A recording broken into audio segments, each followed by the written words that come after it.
রমজানকে কেন্দ্র করে নিত্যপণ্যের দাম না বাড়াতে ব্যবসায়ীদের প্রতি আহ্বান জানিয়েছেন প্রধানমন্ত্রী তারেক রহমান। শনিবার যমুনায় আলেম ওলামা ও ইতিমদের সঙ্গে ইফতারে শামিল হয়ে তিনি জানান যে পরিকল্পিতভাবে জাকাত দেয়া গেলে দারিদ্র্য বিমোচন সম্ভব, আর এক্ষেত্রে ইসলামী বিশ্বে মডেল হিসেবে উপস্থাপিত হতে পারে বাংলাদেশ। রাষ্ট্রীয় অতিথি ভবন যমুনায় আলেম ওলামা ও এতিমদের নিয়ে ইফতার মাহফিলে প্রধানমন্ত্রী তারেক রহমান। এ সময় রমজানকে কেন্দ্র করে অতি মুনাফার লোভে ব্যবসায়ীদের নিত্যপণ্যের দাম না বাড়ানোর আহ্বান জানান সরকার প্রধান। পবিত্র রমাদান ত্যাগ এবং সংযমের মাস, রহমত বরকত সংযমের মাস। অথচ অপ্রিয় হলেও সত্য, রমাদান মাসকে আমাদের ভেতরে কেউ কেউ লাভ লোভ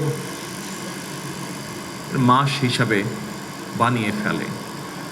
পবিত্র রমাদান মাসেও যারা অশুদ্ধ পন্থা অবলম্বন করছে, আপনাদের প্রতি আমার বিনীত আহ্বান, অনুগ্রহ করে আপনারা মানুষকে কষ্ট দেবেন না। তাই এলো ইনোভার, যেন আপনি লাইফে থাকেন রেডি প্রতিদিন। Innova, designed for now.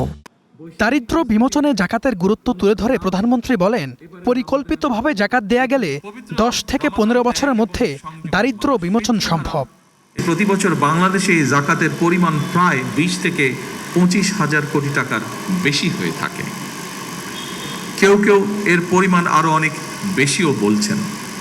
তবে সুপরিকল্পিত এবং সুসংগঠিতভাবে জাকাত বন্টন না করায় বিত্তবান ব্যক্তির জাকাত আদায় হয়তোবা হয়ে যাচ্ছে। পরিকল্পিতভাবে জাকাত বন্টন করা গেলে দারিদ্র্য বিমোচনে জাকাত একটি যুগান্তকারী ভূমিকা পালন করতে পারে। জাকাতকে দারিদ্র্য বিমোচনে কাজে লাগিয়ে ইসলামী বিশ্বে বাংলাদেশকে মডেল হিসেবে উপস্থাপনের সুযোগ রয়েছে বলেও জানান তারেক রহমান। ইসলামী বিশ্বে বাংলাদেশ অবশ্যই একটি HM Imran, star news, Dhaka.